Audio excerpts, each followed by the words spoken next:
been a lot of talk from the athletes, from the younger athletes. They're starting to have complaints that the owners are coming down on them about missing games. And the reason why I'm bringing that up is because if you've been following our platform, when we first started at the end of 2002, one of our very first podcasts, we were discussing this in 2002 about the Brooklyn Nets, about Kyrie Irving, about load management and so forth. And I'll just give you the footnotes. And I'm going to overlay the clip. I'm going to play it back for you guys. We specifically said in our podcast, the owners are coming. The owners are coming to get their money back out of y'all contracts because how y'all showing y'all behinds right now. And this was in context to the foolishness Kyrie Irving was doing in the media with load management, with other star athletes. And we specifically said when that happens, it's going to trickle down to the younger athletes. And you know who they're going to have to blame? You guys. Yeah, you Kevin Durant. Yeah, you Kyrie Irving. Yeah, you James Harden. Yeah, you Paul George. You Kawhi Leonard. And whoever else was participating in load management.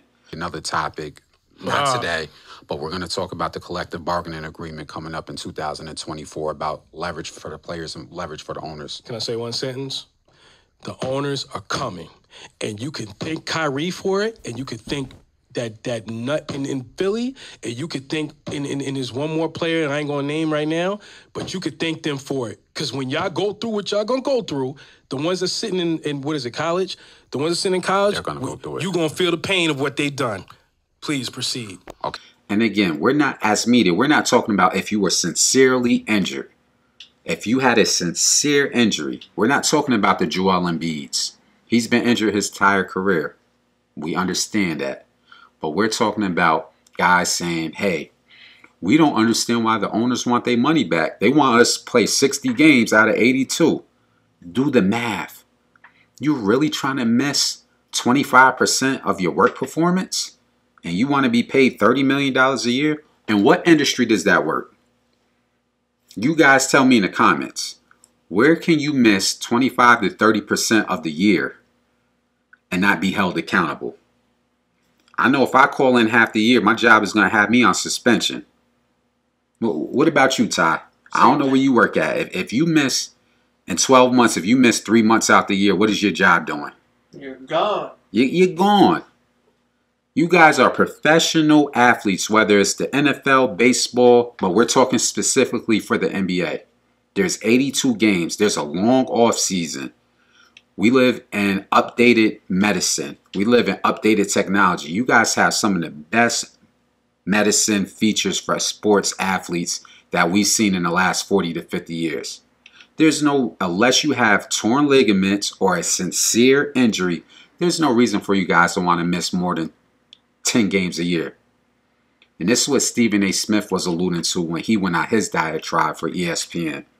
He was breaking down how back when Michael Jordan played, he listed how many seasons that Michael Jordan played all 82 games in 15 years. And it was a lot.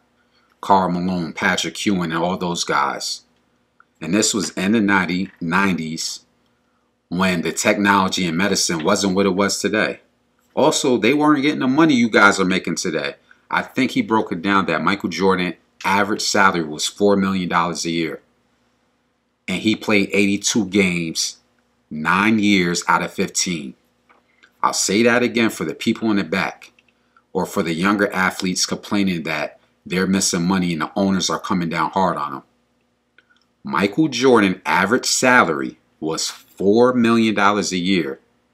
And out of 15 years, he played 82 games 9 times.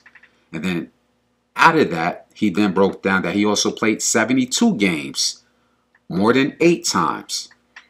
These players like Patrick Ewing, Charles Barkley, Michael Jordan, the players of the 90s that we took for granted, paved the way for you younger athletes to get paid, all for you to show your behind and act like entitled brats.